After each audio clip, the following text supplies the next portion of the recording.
Hello students, welcome to Concept Educational online channel.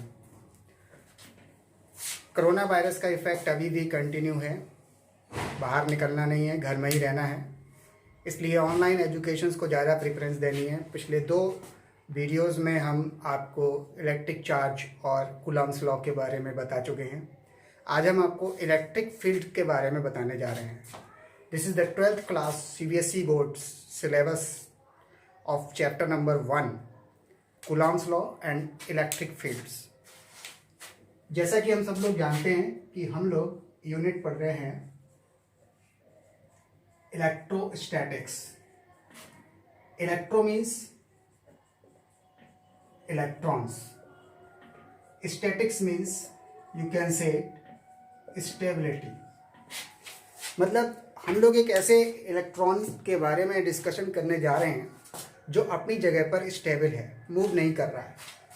That means you can say electron is in rest. हम लोग एक ऐसे electrons या ऐसे चार्ज पार्टिकल्स के बारे में स्टडी करेंगे इलेक्ट्रिक फील्ड के लिए, जिसमें वो अपनी जगह पर स्टेबल है, मूव नहीं कर रहा है, और स्टेबिलिटी के दौरान वो अपने चारों तरफ कुछ एक इफेक्ट क्रिएट करता है। इस इफेक्ट के बारे में हम लोग को डिस्कस करना है। What ever effects created by the charge particles, you can say it may be the electrons, is called electric field.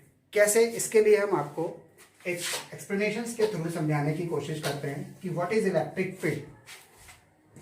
सबसे पहले हम ये समझ लें कि एक इलेक्ट्रॉन किसी जगह पर रखा हुआ है या कोई चार्ज पार्टिकल्स है Q जो यहाँ पर रखा हुआ है। Q is equal to any from quantization of charge आप जानते हो। सपोज चार्ज E एक जगह पर रखा हुआ है, इसके चारों तरफ एक इफेक्ट है। ये इफेक्ट कैसा है, कितना है, इसके बारे में इस चार्ज पार्टिकल को खुद नहीं पता। इसके लिए बहुत छोटा सा एग्जांपल्स है जो आपको समझ में आना चाहिए। सपोज आप किसी कॉलोनी में रहते हैं, आपका खुद का कुछ एक इफेक्ट होता है जो कॉलोनी में आपके सराउंडिंग्स मेंबर्स के बीच में रहता है।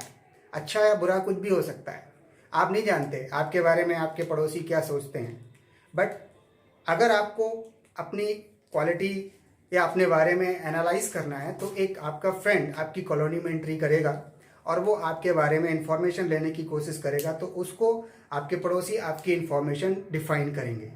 एक सिमिलर तरीके से हम यहाँ पर इस इलेक्ट्रिक चार्ज को कंसीडर कर सकते हैं। सपोज ये इलेक्ट्रिक चार्ज है, just like you living in a colony and you have the effect surrounding to yourself. Similar the electrons having the effect surrounding to itself. इस electron का effect इसके चारों तरफ कितना है ये इलेक्ट्रॉन को नहीं पता। इसके लिए हम एक टेस्टिंग चार्ज का यूज करते हैं। सपोज कोई एक टेस्टिंग चार्ज है Q0, इस टेस्टिंग चार्ज को हम इन्फिनिटी से या किसी भी पर्टिकुलर प्लेस से इस फील्ड के अंदर लेकर जाते हैं। जब तक ये चार्ज इस फील्ड के बाहर रहता है, इसको कोई इफेक्ट नज़र नहीं आता। यानी कि चार्ज पार्टिकल जिसको हम टेस्टिंग चार्ज के रूप में यूज़ कर रहे हैं, जब तक हम उसको इस इलेक्ट्रॉन की या इस चार्ज पार्टिकल की फील्ड के बाहर रखते हैं, उसका कोई भी इफेक्ट इस चार्ज पार्टिकल पर क्रिएट नहीं होता। बट जैसे ही हम उसको इस फील्ड के अंदर लेकर जाते हैं, इस चार्ज के ऊपर, टेस्टिंग चार्ज के ऊपर एक फोर्स क्रिएट होने लगता है। अब वो फोर्स कैसा होगा, वो अट्रैक्टिव भी हो सकता है, वो रिपल्सिव भी हो सकता है। That depends upon the nature of this charge and this charge. आप जानते हो, हमने आपको प्रॉपर्टीज ऑफ चार्ज में बताया था, if two charge particles are similar in nature then they create repulsion force. If they are opposite in nature, then create the attraction force. In similar way, the attraction and repulsion force created in between these two depends upon the nature of these two charges. It doesn't matter. But one thing is clear: as the testing charge moves towards the field of this charge, it will experience a force that would be attractive or repulsive. कुछ भी हो सकता है। अब जैसे जैसे हम इस चार्ज पार्टिकल को इस चार्ज के क्लोज लाते हैं या इस इलेक्ट्रॉन के क्लोज लाते हैं, ये फोर्स की इंटेंसिटी बढ़ती चली जाती है। इंटेंसिटी बढ़ने का मतलब कि फोर्स स्ट्रॉन्ग होता जाता है in between these two charges. अगर अट्रैक्शन है तो वो अट्रैक्ट ज़्यादा होने लगता है, अगर रिपल्सन है तो वो रिपेल ज़्यादा होने लगता है। मतलब ये है कि जब कोई टेस्टिंग चार्ज इसके सराउंडिंग फील्ड के अंदर एंट्री करता है तो उसके ऊपर एक फोर्स क्रिएट होने लगता है, और वो फोर्स अट्रैक्टिव और रिपल्सिव दोनों तरीके का हो सकता है। दैट मीन्स कि इस चार्ज के चारों तरफ जो फील्ड है, जिस फील्ड में एक टेस्टिंग चार्ज किसी फोर्स को एक्सपीरियंस करता है, उस फील्ड को हम इलेक्ट्रिक फील्ड कहते हैं। In short, you can say that the charged particle which is placed at a particular point creating a field surrounding to itself. The effect of this field does not know about this charge. If we want to understand what kinds of field is there, then we have to take a testing charge. Testing charge is Q naught. If testing charge brings in this field, then it will experience a force. Either it may be attractive or repulsive. Now the definition of electric field you can be defined the field surrounding towards the charge in which testing charge can experience a force, either the attractive or the repulsive, is called electric field. In short, field surrounding to charge in which testing charge can experience either attractive or repulsive force is called electric field. जैसा कि आपको बताया गया है कि जो electric field है, जब वो इस चार्ज पार्टिकल को जब हम फील्ड में लेकर आते हैं तभी हमें पता लगती है। जैसे जैसे हम चार्ज पार्टिकल को इस इलेक्ट्रॉन के क्लोज लाएंगे, उस फील्ड की इंटेंसिटी बढ़ती चली जाएगी। इसका मतलब ये हुआ कि चार्ज पार्टिकल्स के दूर इलेक्ट्रिक फील्ड कम होगा, जैसे जैसे हम क्लोज लाएंगे उसकी इंटेंसिटी बढ़ती चली जाएगी। तो अब हमारे पास एक नया कॉन्सेप्ट है, हम इस चार्ज पार्टिकल की इलेक्ट्रिक फील्ड को किसी भी पर्टिकुलर पॉइंट पर कैलकुलेट कर सकते हैं। Now we have a new concept, we can calculate the intensity of electric field by this charge at any places. अभी हम लोगों ने पढ़ा कि किसी पॉइंट चार्ज पार्टिकल को अगर हम किसी जगह पर रखते हैं तो वो अपने सराउंडिंग एक इलेक्ट्रिक फील्ड क्रिएट करता है। अब इलेक्ट्रिक फील्ड की इंटेंसिटी हम कैसे डिफाइन कर सकते हैं? How we can define the intensity of electric field? Suppose this is a point charge Q and this is the field surrounding to this charge, and Q naught is any testing charge which brings in this field. जैसे ही हम इस testing charge को इस electric field के अंदर लेकर आते हैं, इस टेस्टिंग चार्ज के ऊपर एक फोर्स इस चार्ज की वजह से क्रिएट होने लगता है। फोर्स मान लिया F है, let F is the force acted on this testing charge. ये फोर्स अट्रैक्टिव और रिपल्सिव दोनों हो सकता है। इंटेंसिटी ऑफ इलेक्ट्रिक फील्ड को हम E से डिफाइन करते हैं, this is a vector quantity, this is a vector quantity. इसका एक डायरेक्शन होता है और एक मैग्नीट्यूड भी होता है, इसको हम वेक्टर क्वांटिटी से डिफाइन करते हैं। इलेक्ट्रिक फील्ड की intensity, the intensity of electric field इस टेस्टिंग चार्ज पर लगने वाले फोर्स और इस टेस्टिंग चार्ज के मैग्नीट्यूड के रेशियो के इक्वल होती है। Remember this, the intensity of electric field surrounding to this charge is equal to the force acted on testing charge with respect to the magnitude of charge. E is the intensity of electric field. It is a vector quantity. It always have the direction. इसका direction कैसे होता है इसको हम electric force field lines में discuss करेंगे। E is the intensity of electric field. It is a vector quantity. It always have the direction.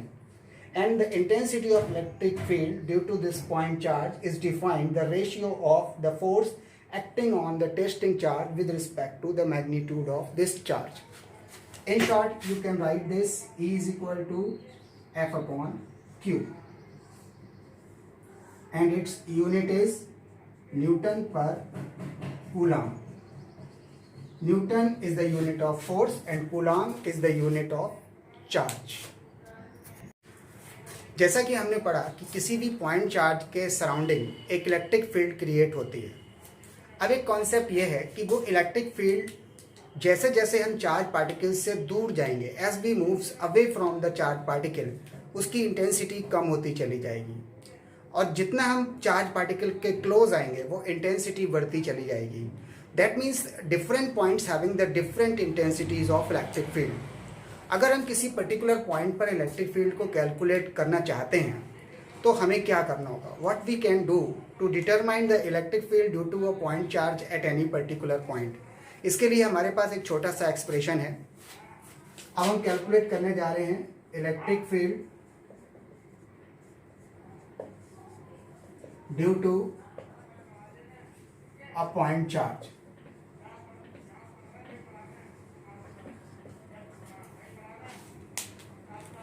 Suppose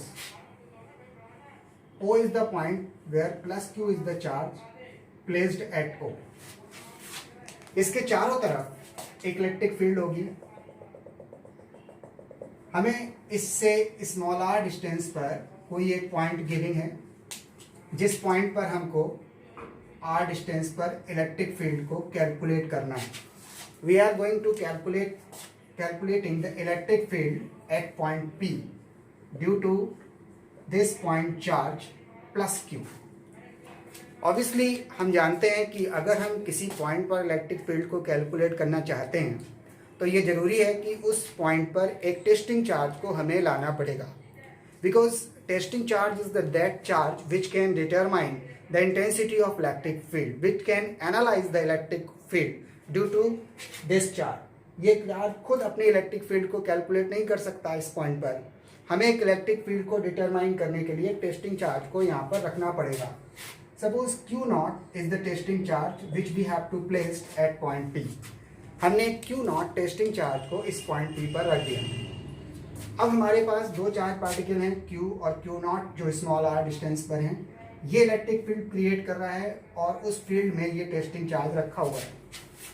जैसा कि आपने कूलॉम्स लॉ में पढ़ा था कि दो चार्ज पार्टिकल्स को जब हम किसी पर्टिकुलर डिस्टेंस पे रखते हैं तो उनके बीच में एक इलेक्ट्रोस्टैटिक फोर्स काम करने लगता है। That means electrostatic force is acted between these two charge particle which is giving by F is equal to 1/4 pi epsilon 0 Q0 upon r square. हम इस सिस्टम को एयर में कंसीडर कर रहे हैं। That's why we have to using dielectric constant of the medium is 1, using the K is equal to 1। हमने यहाँ पर K को 1 मेजर किया हुआ है because the experiment is taking place in air. This is the force acting between two charge particle. You can say this is the electrostatic force. Q and Q0 are the two charge particles, small r the distance in between them, and this is the expression for Coulomb's law. You can write this in this way: F is equal to 1/4 pi epsilon 0 Q0 upon r square. You can make it equation number 1. अभी हम लोगों ने discuss किया कि किसी भी point पर electric field intensity जो टेस्टिंग चार्ज एनालाइज कर रहा है वो उस पर लगने वाले फोर्स उसके खुद के मैग्नीट्यूड के इक्विवेलेंट होती है। तो इस पॉइंट पर, पॉइंट P पर electric field at point P पर electric field E is equal to F upon Q0, या आप इसको लिख सकते हो F अपॉन Q0। यहाँ पे आप F की वैल्यू फाइंड कर सकते हो। F is equal to Q0 E, या आप लिख सकते हो Q0 E। You can consider it equation number 2. This is the force known as electrostatic force. This is also called the electrostatic force acted on Q0 charge particle due to the electric field created by this plus Q point charge. Now we have a two expression for the force, and both expressions are the force of electrostatics taking place between the two charge Q and Q naught. Now we can equate equation number 1 and second.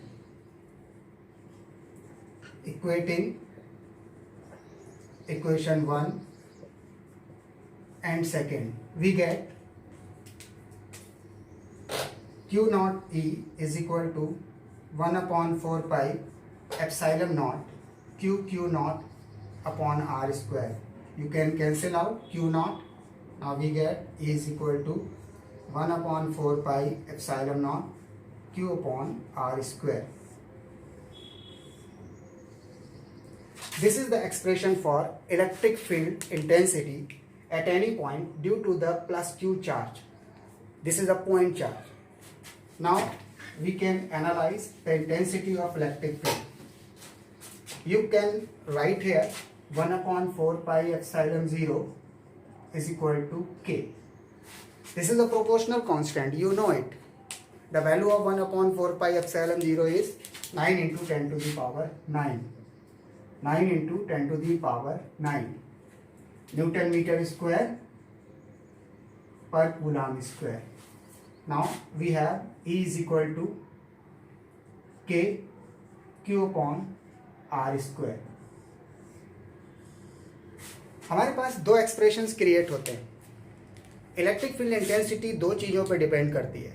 Intensity of electric field is depends upon the two following factors.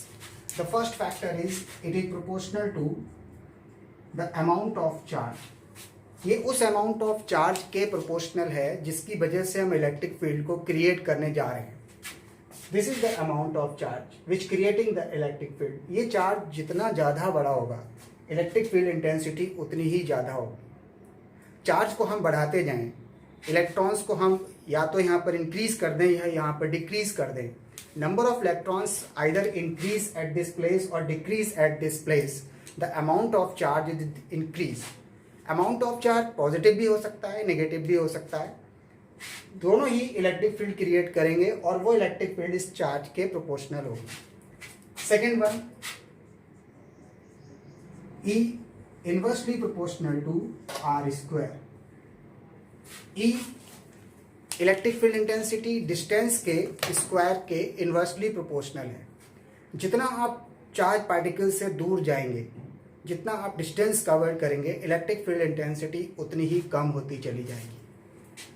हमने आज कुछ topic discuss किए हैं. Number 1 electric field, number 2 electric field intensity और number 3 electric field intensity due to a point charge. अब हम लोगों के पास एक नया कॉन्सेप्ट है इलेक्ट्रिक फोर्स फील्ड लाइंस, जिसको हम नेक्स्ट वीडियो में डिस्कस करेंगे. इसके बाद हम कुछ न्यूमेरिकल्स टॉपिक भी डिस्कस करने वाले हैं. आप सब कंटिन्यूसली हमारा चैनल कॉन्सेप्ट ऑनलाइन एजुकेशन देखते रहिए. सब्सक्राइब कीजिए, जिन्होंने अभी तक सब्सक्राइब नहीं किया है सब्सक्राइब कीजिए. कोई प्रॉब्लम, कोई इशू या कोई कॉन्सेप्ट समझ में नहीं आता है, कमेंट बॉक्स में जाइए, अपने कमेंट्स दीजिए. बेटर करने की कोशिश करेंगे. Thank you so much.